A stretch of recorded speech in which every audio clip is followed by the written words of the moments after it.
família, alegria. Vamos tentar mais uma vez, né? Boa noite. Boa noite. Vocês exagerar que seria vontade. Eu irei usar as dias ao seu dispor, vamos conversar bastante essa noite. Eu não sei se essa posição aqui está boa. Se vocês preferem que eu estou mudando já aqui no centro. Desde já, você pode começar aqui e rodar depois. Aí tá bom, aí tá bom. Eu que sei. Tá bom por causa da câmera. Tá bom por causa da câmera. Tá bom só por causa da câmera, né? Bom, eu sou pastor da Igreja Presbiteriana de Poá, pela Universidade Presbiteriana Mackenzie e professor do JPC por enquanto. Tenho estudado bastante e, por conta dessa minha vida de estudos, talvez eu vá me ausentar dessas ocupações por um tempo. Eu fui convidado para falar para vocês, ou ser perguntado por vocês sobre a perspectiva cristã da homossexualidade. Então, nós vamos basicamente nos focar em um texto, embora existam vários que nós possamos usar, mas se os irmãos já quiserem abrir, nós podemos fazê-lo a partir de Romanos, capítulo 1, que claramente seria, imagino que os irmãos já tivessem pensado neste texto. Então, para abrir a nossa discussão, nós vamos começar com o capítulo 1 de Romanos.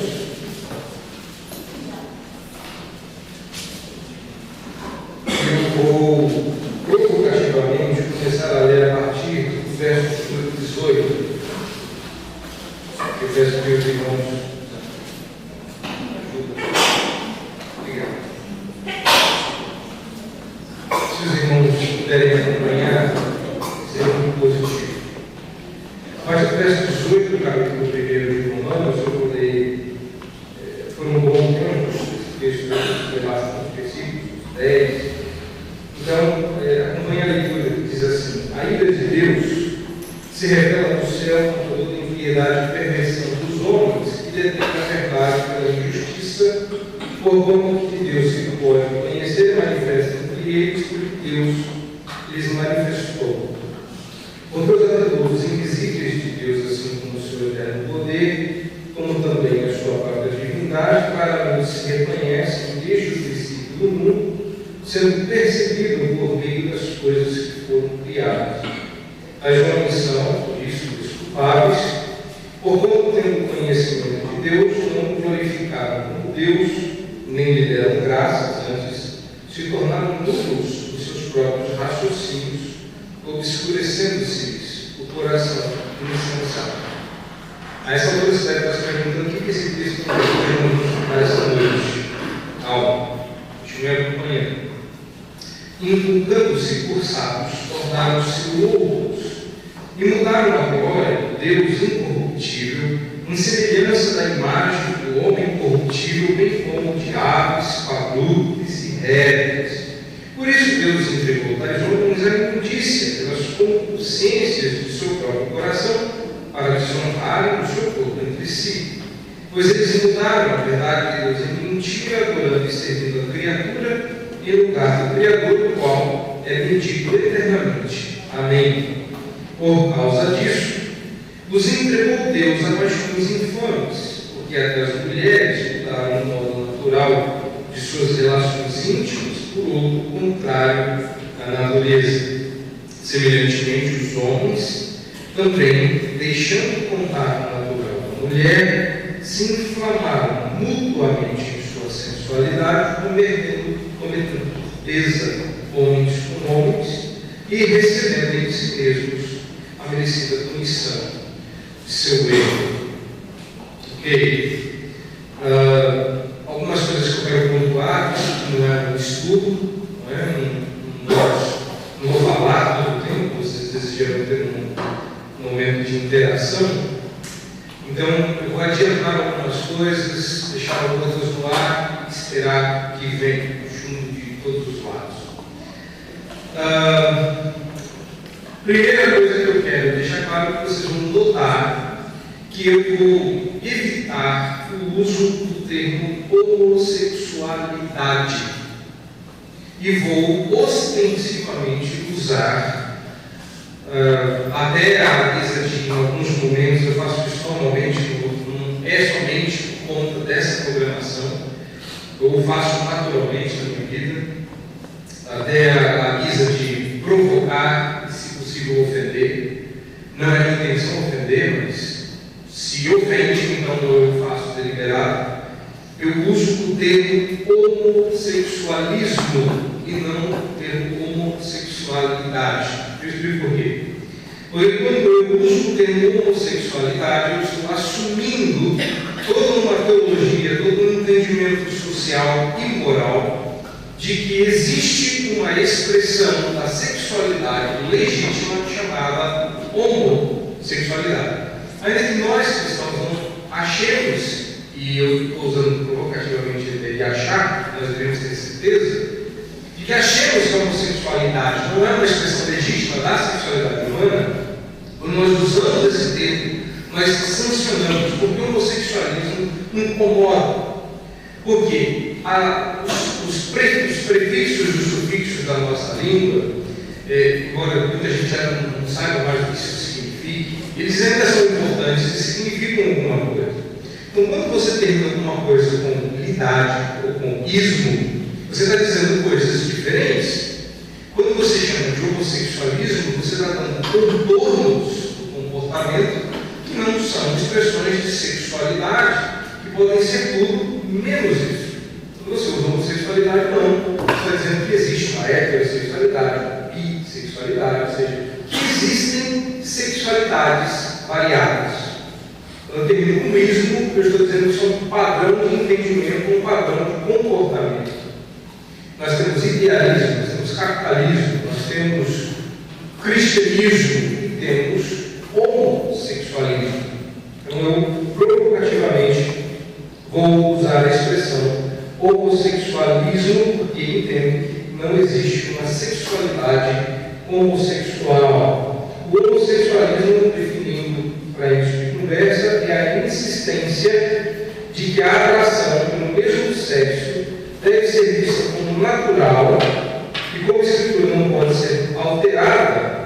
Fato é que essa predisposição, bem como sua prática, reparou, eu estou colocando no mesmo lugar, a predisposição e a prática são perversões da verdadeira sexualidade para a qual Deus nos fez. Então eu vou defender, não existe heterossexualidade, porque não existe outra sexualidade que não a que Deus criou. Então, repare, há certas perguntas, há certas maneiras da gente tratar o assunto que só na abordagem a gente já carrega o pressuposto de que a coisa está errada. Deixa eu explicar. Bom, então para mão dada, pelo visto se gosta. Então, vou ver que por perto de mim se lascou. Vamos lá. Seu nome? Ivan. Ok. Você é casado, namorado, noivo? Namorado. Ok. Já parou de bater na sua namorada de agarrar no seu nome? Não. Então vocês reparem que ele vai casar com alguém que bate. Já parou de bater nela? Ainda não. Acho que está errado. Mas se você tivesse respondido sim, já parou de bater na sua namorada? Sim. Reparou, de qualquer forma, ele teria dado a resposta que eu queria. Dizendo sim ou não. Quando você diz que existe que você é um heterossexual, você está dizendo que existe a possibilidade de alguém, de qualquer forma, você está dando a resposta para a pessoa que ouviu. Então eu vou defender que Deus criou a sexualidade e que ela se expressa conforme está revelado na Bíblia. Qualquer coisa a parte disso é perversão.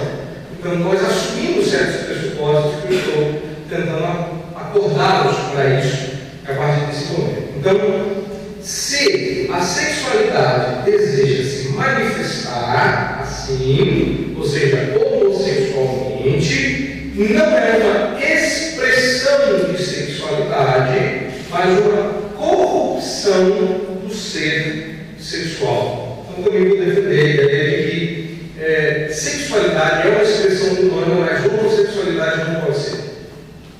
E qualquer outra sexualidade que não é da Bíblia não pode ser uma expressão. Nós somos criados criados para expressar Deus Criador e Redentor. Vivemos por expressão e não por necessidade. Agora, o mundo já psicologizado secularmente, o mundo bombardeado pelas ideias seculares, mundanas e diabólicas até, venham nos ensinar catequeticamente, ou seja, e às vezes caqueticamente também, ou seja, todos os dias, várias vezes ao dia, como uma paciente catequese de que não, de que você tem necessidades que precisam ser supridas. E se você descobre uma necessidade, parece não ser natural, socialmente, você tem que satisfazê-la, porque essa é uma expressão do seu ser. Errado. Você não foi criado para expressar o seu ser. Você foi criado para expressar o ser de Deus. Porque você é a imagem e semelhança dele, e na medida que você se parece com ele, você fica mais humano. Na medida que você se distancia da imagem de Deus, você fica parecido com, sei lá, um escrevão, sei lá, um macaco, vai. Macaco. Pode ser outra coisa também. Mas à medida que você se distancia de Deus, qualquer coisa pode se tornar o seu referente. Então a sexualidade precisa ter sua referência em Deus. Ok. Tem bastante coisa para dizer aqui, mas dá para dizer muito, né? Senão, no final não vai ter brincadeira todas, não tiver perguntas. Esse é o bom. O negócio aqui é para isso, né? Então, você perguntar. Algumas coisas que eu vou defender aqui. A base, que é o homossexualismo, afinal de contas, o homossexualismo não é pecado. Simples assim. O homossexualismo é pecado. O homossexualismo já passou por vários estágios na sua história, desde ser entendido como doença mental, até hoje, como é visto através das lentes do determinismo biológico. Ou seja, determinismo biológico é aquela cosmovisão que diz que o homossexual ele é assim que nasceu desse jeito. E isso é impossível de ser provado. E o fato é que qualquer outra forma de ver o homossexualismo ou para o mundo estará errada, a não ser que ele seja visto exatamente como eles querem. Mas de outra forma, por outro lado, ver o homossexualismo diferente da Bíblia para nós cristãos também é errado. Veja, você pode discordar. Não estou dizendo que você não possa discordar. Só quero que você saiba que quando você fizer isso, você está errado. De acordo? Tranquilo? Eu não estou dizendo que é proibido discordar. Estou dizendo que se você o fizer, você estará errado. Porque discordar da Escritura é estar automaticamente errado. Então, o pecado, o homossexualismo deve ser visto como pecado. Porque somente assim poderemos oferecer esperança para os seus praticantes. Então, o homossexualismo não é considerado uma condição em si do ato e é encarado como uma prática pecaminosa que pode tornar-se uma maneira de viver. O ato homossexual, como o ato do adultério, é razão suficiente para chamar o indivíduo pelo seu nome, ou seja, homossexual. Por que é um pecado? Eu sustento 3 ângulos que me motivam a dizer que o homossexualismo é pecado. O homossexualismo é pecado porque ele é uma rebelião, porque ele é uma reversão e porque ele é uma inversão dos propósitos de Deus. E o homossexualismo é um juízo. E essa talvez seja a mais intrigante das posições que eu sustento. Até aqui acho que todo mundo caminha bem, mas quando eu atendo homossexuais, eu geralmente uso esse texto que vocês leram, e ao abordá-lo, eu mostro para eles que o homossexualismo é mais do que um pecado. O homossexualismo é um juízo. Embora no todo o Antigo Testamento fale do homossexualismo como um pecado, Paulo vai falar nesse texto que o homossexualismo é um juízo e que o homossexual não está neutro diante de Deus, como aparentemente parece que o pecador está. Está todo mundo pecando e Deus está tipo deixando todo mundo boiado no mar do pecado, mas a ideia é que não é bem assim. O homossexualismo é como se Deus estivesse afundando a cabeça do homossexual dentro d'água. Ou seja, há uma disposição aí da parte de Deus em mexer, em apertar o homossexual, de modo que isso é um juízo. Não é só o eu estou pecando, não pecado da minha parte, não. É um juízo da parte de Deus. E, por fim, as duas maneiras de a gente lidar com isso, né? Como é que a gente conduz o homossexualismo para fora desse pecado, criando, sendo instrumento nas mãos de Deus para ajudar o homossexual a criar uma identidade, recriar essa identidade centrada em Cristo, e evangelização, que sempre é o evangelho para a pessoa em pecado, né? Então, o evangelho é sim, ainda é a grande solução para o homossexualismo. E acho que eu acabei de resumir em poucos minutos um texto razoavelmente que eu escrevi sobre o homossexualismo, me preparando para essa noite que disseram que vai ser longa, mas vocês serão caridosos e deixarão sair daqui antes da meia-noite. Obrigado. A gente vai começar com a parte das perguntas agora. O pastor vai primeiro, vou